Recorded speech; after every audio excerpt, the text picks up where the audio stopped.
그래서 예배 때에도요, 어떤 우리의 지식을 나눠주는 것이 아니고, 그러니까 베레아 아카데미나 우리가 배우는 하나님의 의도는요, 그 지정의가 있잖아요. 지식,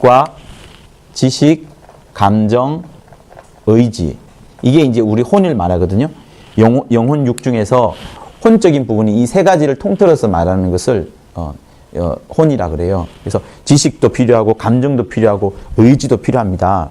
그래서 예배를 드린다 할 때도 헌신을 한다 할 때도 지식과 감정과 의지가 똑같이 필요하는 거예요. 목사님이 온 교회가 이제 아마 헌신을 하게 될 거예요. 헌신을 한다 하면 다 헌신하겠죠. 근데 헌신을 하면은 이제 의지의 부분이 이제 실천이 되는 거예요.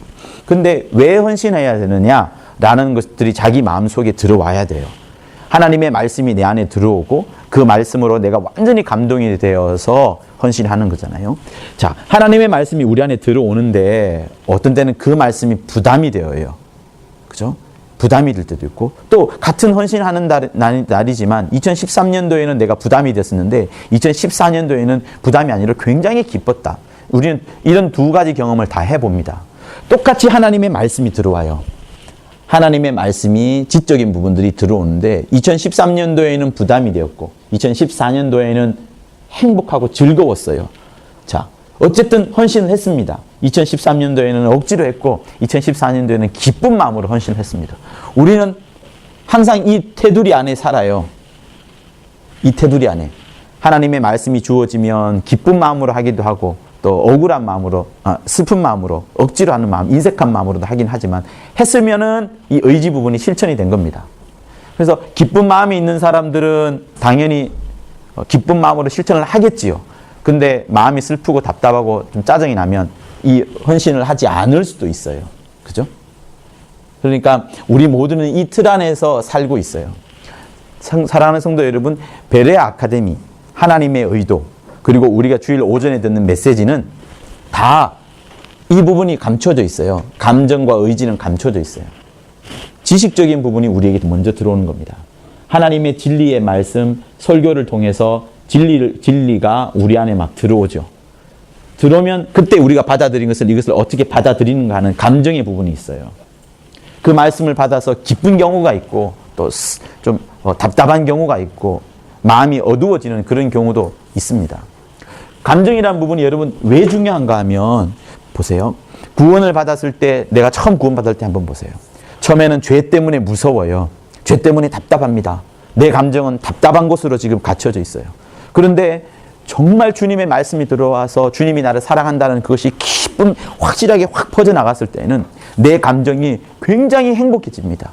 그래서 구원받은 것에 대해서 기쁘고 그러면서 예배 드릴 때 하나님이 주시는 말씀이 내게 위로가 되고 위안이 되고 또 내가 집에 가서도 내가 하는 모든 행동들이 하나님의 말씀이 지배하니까 내 하는 섬김도 헌신도 물질을 드리는 것도 봉사하는 것도 항상 기쁜 마음이 있는 겁니다. 그래서 신앙생활의 이 감정적인 부분이 정말로 중요한 거예요. 찬양을 할 때도 그냥 이 성경에 있는 메시지는 가사는 메시지예요. 그죠? 메시지입니다. 메시지지만 이 찬송가에는 메시지 말고 또 뭐가 들어있느냐? 메시지는 지식적인 부분이에요. 메시지 속에 찬송가 속에는 뭐가 들어있냐면 감정이 있습니다. 리듬을 타는 거예요. 그래서 그 찬송가의 가사와 함께 찬송가를 부르면서 우리는 감정을 이제 맞춰 나가는 거죠. 내 뜻을 나의 기쁨을 맞춰 나가고 하나님의 위대하심과 하나님의 그 광대하심과 하나님의 그 넓은 사랑이 내 감정 속에 들어오면서 나 역시 찬송가를 부르면서 이것을 표현하는 거예요. 그래서 주일날 예배 드릴 때에 이 지식적인 부분, 감정적인 부분, 의지 부분들이 다 필요합니다. 다 필요한 거예요. 찬송가 부를 때 그래서 그냥 메시지처럼 찬송가 부르면 그건 틀린 거예요. 찬송가 부를 때 찬송가의 가사는 메시지이지만 그 메시지를 내가 듣는 것과 함께 이제 나타내는 겁니다. 표현해내는 겁니다. 내 감정을 담아서 박수도 크게 치고 정말 기쁜 마음으로 기뻐하고 울고 싶으면 우시고 하나님 앞에 통곡하시면 통곡하시고 감정을 드러내라는 시간이 이 찬송가 부르는 시간이에요. 기도할 때도 회개 기도할 때도 마찬가지인 거고. 그래서 예배에 이 세 가지 다 있습니다. 그리고 그래서 지식이 하나님의 말씀이 들어와서 내가 기쁜 마음으로 하나님의 말씀을 받아들이고 위로와 평강과 위안과 두려움은 사라지고 어둠은 사라지고 한 다음에 이제 내가 결단을 하는 거죠. 그래, 내가 집에 가서 이렇게 전도할 거야. 그래, 내가 이렇게 앞으로는 내 자녀한테 이렇게 가르칠 거야. 나는 앞으로 내 이웃을 사랑하면서 살아갈 거야. 라고 결심하는 부분이 이렇게 있는 거예요. 그래서 이 세 가지가 다 필요한 거죠. 우리 교회는 다 어느 교회든 가진 이 세 가지가 다 필요합니다. 그런데 베레 아카데미만 보면 여기에요. 그죠? 우리가 설교만 듣는다 그러면 여기에 있어요. 지식적인 부분에 있어요. 이게 아직 내 안에 들어오지 않았어요. 베레 아카데미를 듣고 하나님이 신본주의, 절대 신본주의, 하나님의 뜻대로 살아야 되겠구나라는 것을 내 마음에 딱 들었다 그러면 바로 그것을 감정에 담아 가져야 되고, 그리고 감정에 담은 다음에 의지에도 담아서 이제 결단하고 반응을 보이고 행동을 나가는 것들이 우리에게 필요한 거죠. 그래서 주일날 말씀을 잘 들은 다음에 찬양하면서 기도하면서 내 마음의 감정에 막 하나님의 것으로 채워나가고, 그 다음에 이후에는 집에 돌아가서든 아니면 나머지 주 월화수목 금토일 기간엔 이 의지를 발현하고 실현하는 것이 우리에게 필요합니다. 그게 뭐냐면 이 최고의 경험, 예배를 경험하고 이때예요.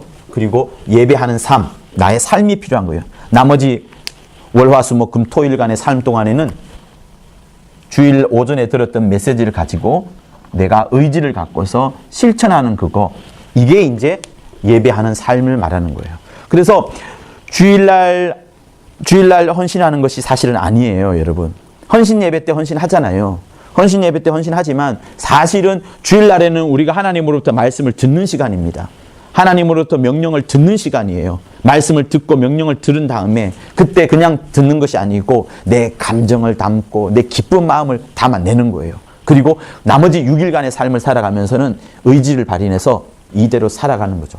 전하고 귀신 쫓고 섬기고 사랑하고 아끼고 내 물질 나누어 주고 기도하여 주고 신방하여 주고 기특하다 칭찬해 주고 어려움에 있는 사람들을 다시 한번 북돋워 주고 이혼하는 가정에 하나님의 말씀을 집어넣어 주고 이혼했다가 재혼했는 가정은 더 칭찬하여 주고 아무도 신방하지 않는 가정을 신방하여 주는 이 모든 것들은 주일날 들었던 말씀, 주일날 예배를 충만하게 드린 다음에 그리고 나머지의 월화수목 금토일의 삶을 통해서는 예배하는 삶을 살아가는 것, 그거를